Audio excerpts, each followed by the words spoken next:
Hi hello welcome back to my YouTube channel. ಇವತ್ತಿನ ವಿಡಿಯೋದಲ್ಲಿ ನಾವು ಸಿಂಪಲಾಗಿ ಹರಳೆ ಹಣ್ಣಿನ ಗೊಜ್ಜು ಯಾವ ಥರ ಮಾಡೋದು ಅಂತ ನೋಡ್ಕೊಂಬರೋಣ. ಇದಕ್ಕೆ 1 ಕಪ್ಪಷ್ಟು ಕಾಯಿ ತುರಿ ತೊಗೊಂಡಿದ್ದೀನಿ, ಅಂದರೆ 1 ಹೋಳು. ಹಾಗೆ ಒಂದು ಸ್ವಲ್ಪ ಕೊತ್ತಂಬರಿ ಸೊಪ್ಪನ್ನ ತೊಳೆದು ಹಾಕ್ಕೊಂಡಿದ್ದೀನಿ. ಈಗ ಒಂದು ಸೌಟ್ಗೆ 2 ಸ್ಪೂನಷ್ಟು ಎಣ್ಣೆ ಹಾಕ್ಕೊಳ್ತಾ ಇದ್ದೀನಿ. ಎಣ್ಣೆ ಸ್ವಲ್ಪ ಕಾದಿದ್ದಾದಮೇಲೆ 1 ಟೇಬಲ್ ಸ್ಪೂನಷ್ಟು ಕಡಲೆಬೇಳೆ, 1 ಟೇಬಲ್ ಸ್ಪೂನಷ್ಟು ಉದ್ದಿನಬೇಳೆ, ಹಾಗೆ ಒಂದು ಅರ್ಧ ಸ್ಪೂನಷ್ಟು ಮೆಂತ್ಯ ಹಾಕ್ಕೊಂಡು ಕೆಂಪಾಗೋ ತನಕ ಈ ಥರ ಹುರ್ಕೊಳ್ಳೋಣ.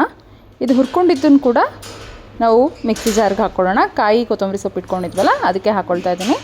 ಹಾಗೆ ಒಂದು 6 ರಿಂದ 7 ಹಸಿರು ಮೆಣಸಿನ್ಕಾಯಿನ ತೊಗೊಳ್ತಾ ಇದ್ದೀನಿ. ಇದನ್ನು ಕೂಡ ಮುರಿದ್ಬಿಟ್ಟು ಚೆನ್ನಾಗಿ ಹುರ್ಕೊಳ್ಬೇಕಾಗತ್ತೆ.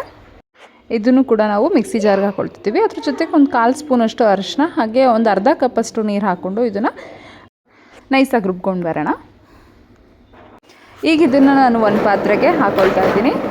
ಈಗ ನಾನು ಒಂದು 2 ಹರಳೆ ಹಣ್ಣಿನ ರಸನ ತೆಗೆದಿಟ್ಕೊಂಡಿದ್ದೀನಿ. ನಂಗೆ 1 ಕಪ್ಪಷ್ಟು ಬಂದಿದೆ.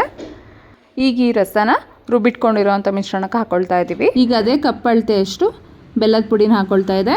ಹಾಗೆ 1 ಸೌಟಷ್ಟು ಮೊಸರು ಸೇರಿಸ್ಕೊಳ್ತಾ ಇದ್ದೀವಿ. ಅದ್ರ ಜೊತೆಗೆ ರುಚಿಗೆ ತಕ್ಕಷ್ಟು ಉಪ್ಪು ಕೂಡ ಈಗಲೇ ಹಾಕ್ಕೊಂಡು ನೀಟಾಗಿ ಒಂದು ಸತಿ ಮಿಕ್ಸ್ ಮಾಡ್ಕೊಳ್ಳೋಣ. ಈಗ ಇದಕ್ಕೆ ಜಾರ್ಗೊಂದು ಅರ್ಧ ಮುಕ್ಕಾಲು ಲೋಟ ನೀರು ಹಾಕ್ಕೊಂಡು ಇದಕ್ಕೆ ಸೇರಿಸ್ಕೊಳ್ಳೋಣ. ಈಗ ಒಂದು ಸೌಟ್ಗೆ 2 ಸ್ಪೂನಷ್ಟು ಎಣ್ಣೆ ಹಾಕ್ಕೊಳ್ತಾ ಇದೆ. ಅರ್ಧ ಸ್ಪೂನ್ ಸಾಸಿವೆ, ಅರ್ಧ ಸ್ಪೂನ್ ಜೀರಿಗೆ, ಚಿಟಿಕೆ ಇಂಗು, ಸ್ವಲ್ಪ ಕರಿಬೇವಿನ ಸೊಪ್ಪು ಹಾಕ್ಕೊಂಡು ಈ ಒಗ್ಗರಣೆನ ನಾವು ಗೊಜ್ಜಿಗೆ ಹಾಕಿದ್ರೆ ಹರಳೆ ಹಣ್ಣಿನ ಗೊಜ್ಜು ರೆಡಿ ಆಗುತ್ತೆ.